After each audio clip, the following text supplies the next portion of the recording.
One of the most overlooked aspects of recovery in the gym is the recovery of your central nervous system, your CNS. You see, your nervous system is in charge of sending signals from your brain to your muscles to get them activated. For an example, let's say you're doing a bicep curl, your CNS is what sends signals to your bicep muscles to contract them, to put them under tension, and eventually put hypertrophy and build that muscle. However, over time, your CNS gets worn down, it gets fatigued, and that could really limit your growth. Because I can imagine you watching this are an intermediate lifter, watching a video about CNS, and you know that you need to recover your tendons, your bones, your joints, all that gets worn out, you gotta have a rest day. But when it comes to your CNS, it's not just about rest days, it's about a few things that you can do even during your workouts to ensure not to place it under that much fatigue. And in this video, I'm going to cover everything I've learned that I've been doing the past few months that helped me have a better CNS recovery. My name is Mustafa. I'm a qualified PT/fitness coach. And when it comes to CNS, there's a few things to consider.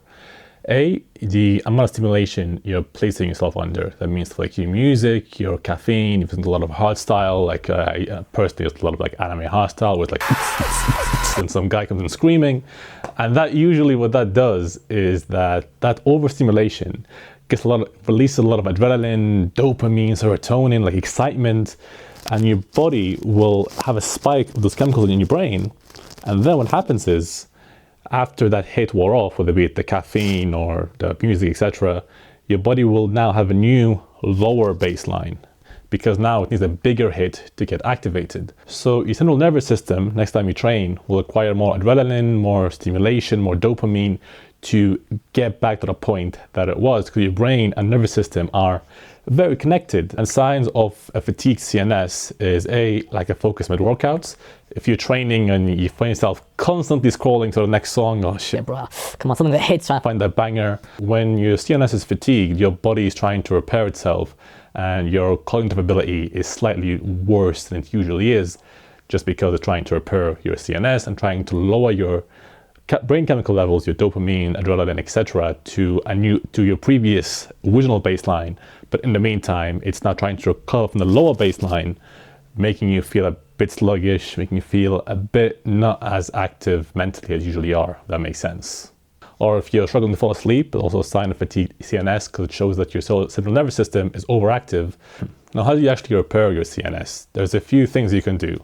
Firstly, control the music you listen to. So the music that I play, like I mentioned previously, is very loud and aggressive, like someone literally screaming in my ear. And what I used to do years ago, I would just have that playing throughout my whole workout, just best song, best song, best song, best song.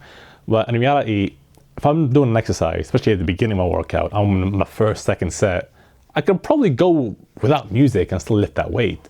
So I try to reserve those for a weight that normally I struggle with, or for a PR, or when I know I can't necessarily perform that day. So for example, what I would do, I would have a chill playlist or not as intense playlist to start with my workouts.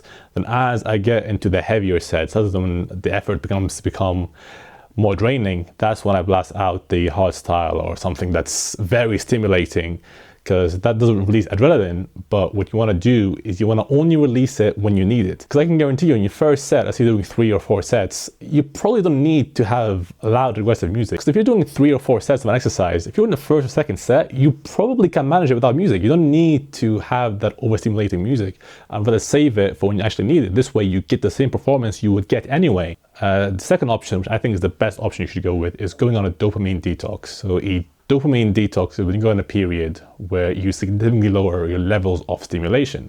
So usually it could be anything from 1 week upwards of 2 months. That's the most common ones I've saw online. And you pick 1 or 2 things that you really enjoy doing and remove all other stimulating activities from your life. For example, for me, it's music, I go into the gym. So I'd keep those in, and I would just not watch anything on TV, not eat junk food, not do anything that would release any dopamine or serotonin or anything like that. I'm not saying I'm going to be depressed, but rather what you're doing is, by removing those outside variables, you're allowing your body to have a higher dopamine baseline. Because previously, to get this much dopamine, I would need to do something like watch a really good movie, or I would need to have some really nice food to have that pleasure. But what happens over time, slowly, if you go on dopamine detox and eliminate those outside variables, your baseline goes up slowly, where you feel good, you feel pleasurable pretty much all the time without the need of any outside substance. And by doing so, besides giving you an enormous boost to your mental health, you're also allowing your central nervous system to fully recover, because now it's gotten all your brain chemicals to a point where you don't chemicals to a point where you don't really need to have any outside influences to get to the point where you need to perform. You can just perform normally even without music. And the third factor is caffeine/pre-workout. As you probably already know, caffeine activates your CNS. If you're someone who trains early in the morning, your central nervous system is still not quite activated, still quite asleep. So when you have some caffeine, it helps to activate it and wake you up a bit more so you're able to dream properly.